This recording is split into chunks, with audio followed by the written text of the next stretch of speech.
இயேசு கிறிஸ்துவின் அன்பின் நாமத்தினாலே உங்களை வாழ்த்தி வரவேற்கிறேன். கர்த்தர் உங்களை ஆசீர்வதிப்பாராக. குணமாற தினஜானம் என்ற நிகழ்ச்சியின் வாயிலாக உங்களை சந்திப்பதிலே நான் மிகவும் மகிழ்ச்சி அடைகிறேன். இந்த நாளிலும் ஆசீர்வாத வாழ்க்கைக்கான வழிகள் என்ன என்பதை நாம் பார்க்க போகிறோம். ஆசீர்வதிக்கப்பட ஒரு மனிதன் என்ன செய்ய வேண்டும் என்று சொன்னால், இந்த உலகத்திலே பல வழிகளை பல ஆட்கள் சொல்கிறாங்க. ஆன்மீக வழியிலும் ஆசீர்வாதமாக இருப்பதற்கு பல வழிகளை சொல்கிறாங்க, தொழில் ரீதியாக சொல்கிறாங்க. ஆனால் பரிசுத்த வேதாகமம் ஒரு மனிதன் ஆசீர்வதிக்கப்படுவதற்கான வழிகள் என்னவென்றால், அது ஒரே ஒரு வழிதான் சொல்லியிருக்கிறது. அந்த வழிதான் நானே வழியும் சத்தியமும் ஜீவனுமாய் இருக்கிறேன் என்று ஆண்டவர் இயேசு சொல்லியிருக்கிறார். ஆகையினாலே நாம் ஆசீர்வதிக்கப்படுவதற்கான வழியை நாம் பார்க்க இருக்கிறோம். நம்முடைய வேத புத்தகத்திலே எபேசியருக்கு எழுதின நிருபம் 6ஆம் அதிகாரம் 1 முதல் 3 வசனம் வரையிலும் நாம் வாசித்தோம் என்று சொன்னால், பிள்ளைகளே, உங்கள் பெற்றாருக்கு கர்த்தருக்குள் கீழ்ப்படியுங்கள், இது நியாயம். உனக்கு நன்மை உண்டாயிருப்பதற்கும் பூமியிலே உன் வாழ்நாள் நீடித்திருப்பதற்கும் உன் தகப்பனையும் உன் தாயையும் கனம் பண்ணுவாயாக என்பதே வாக்குத்தத்தம் உள்ள முதலாம் கற்பனையாய் இருக்கிறது. வேதம் நமக்கு சொல்லுகிறது, இந்த உலகத்திலே நீ நன்றாய் இருக்க வேண்டும்,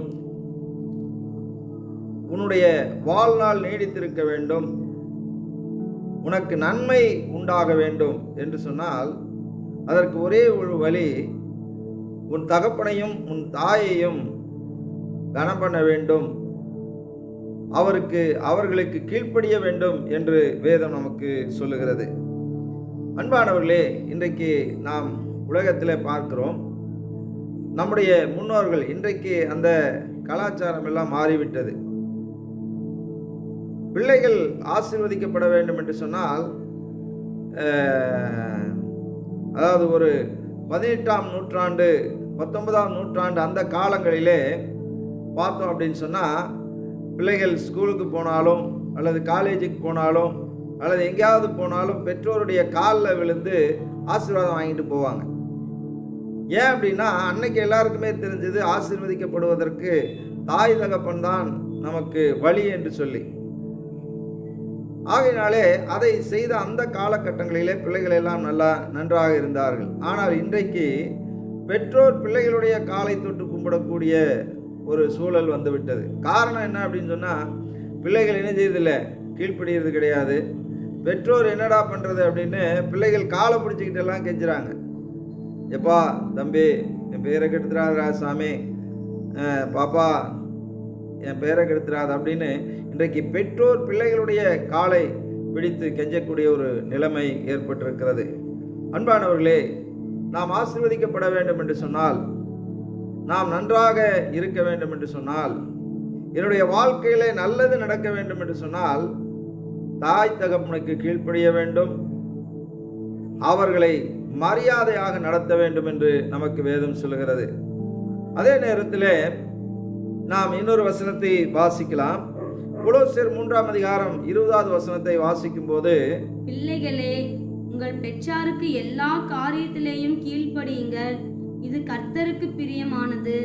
ஆண்டவருடைய பிரியத்தை ஒரு மனிதன் நிறைவேற்றுகிறான் என்று சொன்னால், ஒரு பிள்ளைகள் நிறைவேற்றுகிறார்கள் என்று சொன்னால், அப்பா அம்மா என்ன சொல்றாங்களோ அதற்கு அப்படியே கீழ்ப்படிய வேண்டும், எல்லா காரியத்திலேயும் கீழ்ப்படிய வேண்டும் என்று நமக்கு வேதம் சொல்லுகிறது. ஆகையினாலே இது எபேசியர் 6ஆம் அதிகாரம் 3ஆம் வசனம் சொல்லுகிறது, உன் தகப்பனையும் உன் தாயையும் கனம் பண்ணுவாயாக என்பதே வாக்குத்தத்தம் உள்ள முதலாம் கற்பனையா இருக்கிறது. நமக்கு ஆண்டவர் 10 கற்பனையை எழுதி கொடுத்தார் என்று சொல்லி நாம் யாத்திராகமத்திலே நாம் பார்க்கிறோம். அதிலே முதலாவது கற்பனையே என்னவென்று சொல்லுகிறது என்று சொன்னால், உன் தாயும் தகப்பனையும் கனம் பண்ண வேண்டும் என்று சொல்லி, அதை நாம் யாத்திராகம புத்தகத்திலே நாம் 20ஆம் அதிகாரம் 12வது வசனத்தை வாசிக்கும் போது, அங்கே உன் தாயையும் தகப்பனையும் கனம் பண்ணுவாயாக என்று சொல்லியிருக்கிறது. ஆகையினாலே அன்பானவர்களே, இந்த உலகத்திலே நமக்கு நன்மை உண்டாக வேண்டும் என்று சொன்னால், நாம் ரொம்ப நாள் இந்த உலகத்திலே வாழ வேண்டும் என்று சொன்னால், இந்த உலகத்திலே நாம் வாழும்போது சுகமாய் வாழ வேண்டும் என்று சொன்னால், தாய் தகப்பனுக்கு கீழ்ப்படிய வேண்டும், அவர்களை மரியாதையுடன் நடத்த வேண்டும் என்று நமக்கு வேதம் சொல்லுகிறது. இரண்டாவது, நாம் பொய் பேசக்கூடாது என்று சொல்லி நாம் இந்த வேதத்திலே வாசிக்கிறோம். நீதிமொழியின் புத்தகத்திலே 12வது அதிகாரம் 22வது வசனத்தை வாசிக்கும் போது, பொய் உதடுகள் கர்த்தருக்கு அருவருப்பானவைகள், உண்மையாய் நடக்கிறவர்களோ அவருக்கு பிரியம். இங்கே வேதம் சொல்லுகிறது, இன்றைக்கு சாதாரணமா பிள்ளைகள் எல்லாருமே பெற்றோரிடத்துல சாதாரணமா பேசுறது என்னன்னா பொய். காரணம் என்ன அப்படின்னு சொன்னா, இன்றைக்கு உலகம் மாயையான உலகத்திலே பிள்ளைகள் சிக்கி இருக்கிறார்கள். அவங்க எல்லாமே பொய். எத்தனை நூற்றுல எத்தனை உண்மை இருக்கும் அப்படின்றது நமக்கு தெரியாது. ஆகையினாலே முதலாவது, தாய் தகப்பனிடத்திலே பொய் சொல்லக்கூடாது. அது ஆண்டவருக்கு அருவருப்பானது. ஏன்னா ஆண்டவரே டைரக்டாக ஆசீர்வதிக்க போகிறது கிடையாது. அப்பம்மா ஆசீர்வதிச்சாதான் அவர் ஆசீர்வதிப்பார், இல்லைனா அவர் என்ன செய்ய மாட்டார், ஆசீர்வதிக்க மாட்டார். அப்பா அம்மா கிட்ட பொய் சொல்கிறதும் ஒன்று தான், ஆண்டவர்கிட்ட பொய் சொல்கிறதும் ஒன்று தான். ஆகையினாலே பொய் சொல்லக்கூடாது என்று சொல்லியிருக்கிறது. மூன்றாவதாக, நாம் நன்றி உள்ளவர்களாக இருக்க வேண்டும் அப்படின்னு சொல்லி வேதம் சொல்லுகிறது. வாசிக்கலாம். 1 தீமோத்தேயுவின் புத்தகம் 5ஆம் அதிகாரம் 4வது வசனத்தை வாசிக்கும் போது, விதவையானவளுக்கு பிள்ளைகளாவது பேரன் பேத்திகளாவது இருந்தால் இவர்கள் முதலாவது தங்கள் சொந்த குடும்பத்தை தேவ பக்தியாய் விசாரித்து பெற்றார் செய்த நன்மைகளுக்கு பதில் நன்மைகளை செய்ய கற்றுக்கொள்ள கடவர்கள். அது நன்மையும் தேவனுக்கு முன்பாக பிரியமாய் இருக்கிறது. அதாவது பிள்ளைகள் இன்றைக்கு நன்றாக இருப்பாங்க, ஆனால் அப்பம்மா எப்படி கஷ்டப்பட்டாங்க அப்படின்னு அவங்களுக்கு தெரியாது. அப்பம்மா கஷ்டப்படும் போது அவர்களுக்கு உதவியவர்கள், ஒருவேளை இன்னைக்கு நிலைமையில நம்ம பார்த்தோம் அப்படின்னு சொன்னால், பெற்றோரையே பிள்ளைகள் கவனிப்பதில்லை. ஆனால் பெற்றோருடைய பெற்றோர் எவ்வளோ சிரமப்பட்டு பெற்றோரை வளர்த்திருப்பாங்க. அப்பம்மாவை அவங்க அப்பம்மா எவ்வளோ சிரமப்பட்டு வளர்த்திருப்பாங்க. அவர்களுக்கு அவர்கள் எவ்வளோ உதவியை செய்திருப்பார்கள். ஆனால் அப்பம்மாவையே கவனிக்கிறதில்ல. தாத்தா பாட்டியை அதை விட மோசமாக இன்றைக்கு தாத்தா பாட்டியை கவனிக்கிற பிள்ளைகளை நாம் எங்கேயும் பார்க்க முடியல. ஏன்னா அப்பம்மாவை கவனிக்கிற பிள்ளைகளையே நம்ம பார்க்க முடியல. அப்படின்னும் போது தாத்தா பாட்டியை கவனிக்கிற பிள்ளைகளை நாம் எங்கே போய் பார்க்க முடியும்? ஆனால் இங்கே வேதம் என்ன சொல்லுகிறது என்று சொன்னால், உன்னை பெற்றாருக்கு யாரெல்லாம் உதவியாயிருந்தார்களோ, அவர்களுடைய வாழ்க்கையில் அவர்கள் முன்னேறுவதற்கு தூணாக இருந்தார்களோ, அவர்களுக்கெல்லாம் நீ நன்றி உள்ளவனாக இருக்க வேண்டும். உன்னுடைய வாழ்க்கையிலே நன்றி உள்ளவனாக நீ வாழ வேண்டும் என்று சொல்லுகிறார். அடுத்தது 5ஆவதாக, நாம் பெற்றோருக்கு உதவியாக இருக்க வேண்டும் என்று வேதம் சொல்லுகிறது. மார்க் எழுதின சுவிசேஷத்திலே 7ஆம் அதிகாரம் 10-11 வசனத்தை நாம் வாசிக்கும் போது, எப்படி எனில் உன் தகப்பனையும் உன் தாயையும் கனம் பண்ணுவாயாக என்றும், தகப்பனையாவது தாயையாவது நிந்திக்கிறவன் கொல்லப்பட வேண்டும் என்றும் மோசே சொல்லியிருக்கிறாரே.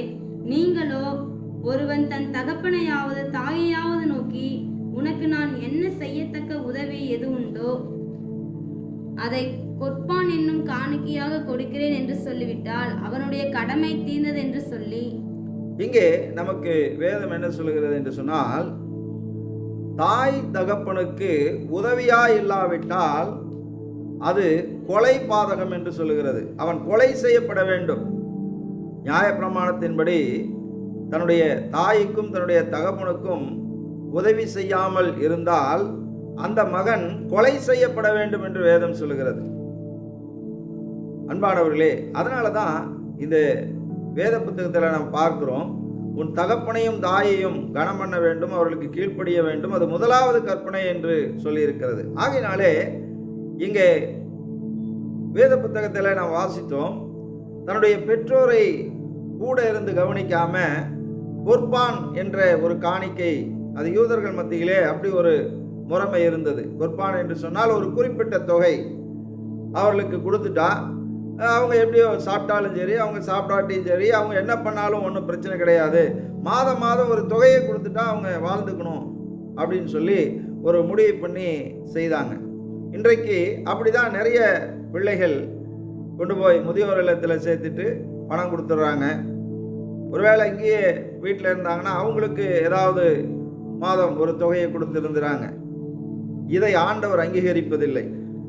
ஆண்டவர் சொல்றார், இப்படிப்பட்ட பாவத்தை செய்கிறவன் கொலை செய்யப்பட வேண்டும் என்று சொல்லுகிறார்.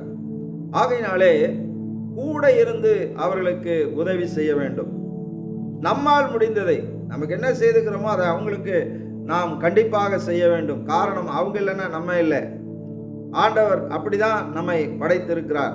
ஆகையினாலே நம்முடைய வாழ்க்கையிலே நாம் ஆசீர்வதிக்கப்பட வேண்டும் என்று சொன்னால் தாய் தகப்பனை கவனிக்க வேண்டும். தாய் தகப்பனை கூட இருந்து அவர்களுக்கு எல்லா வேலைகளையும் நம்மால் முடிந்த வரை செய்து கொடுக்க வேண்டும். இதுதான் ஆசீர்வாதத்துக்கான வழிகள்.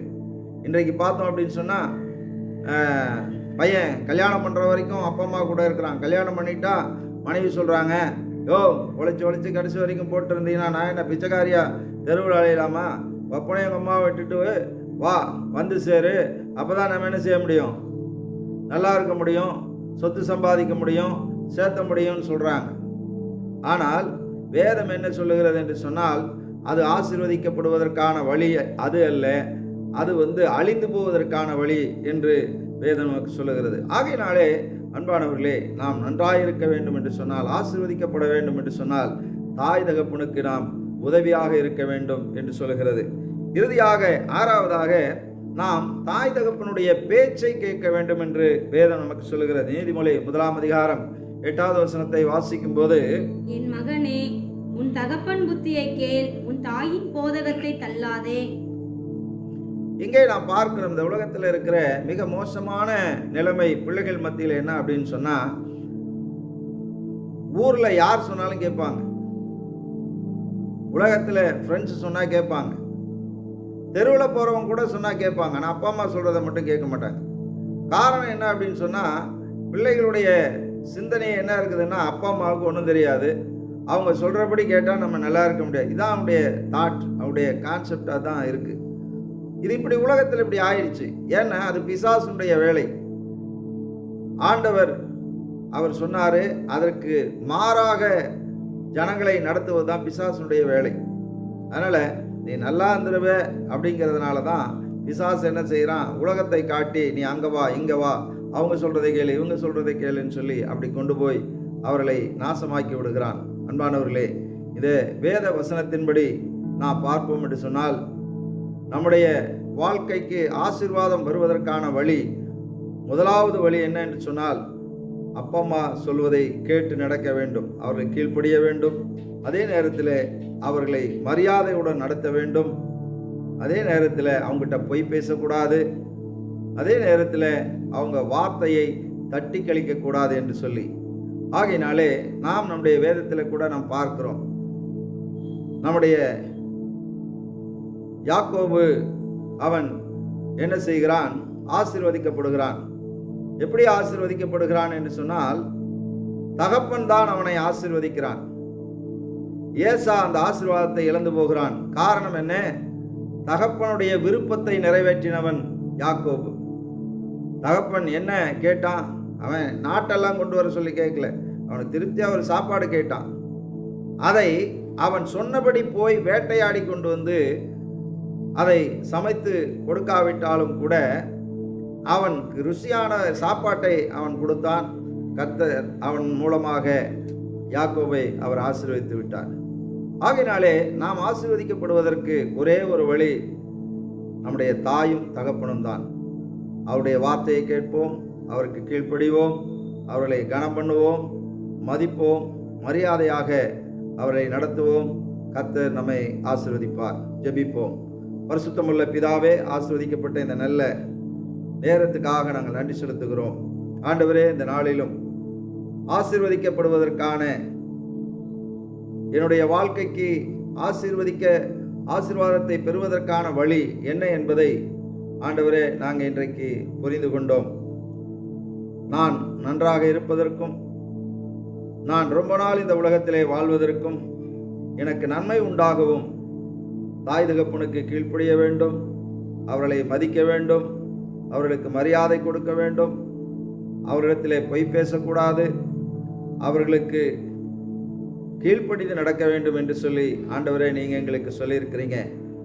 அதன்படி ஆண்டவரே தாய் தகப்பனை கனம் பண்ணி அவர்களுக்கு கீழ்ப்படிந்து வாழ எங்களுக்கு உதவி செய்யும், ஆசீர்வதியும். இயேசுவின் நாமத்தில் பிதாவே, ஆமென்.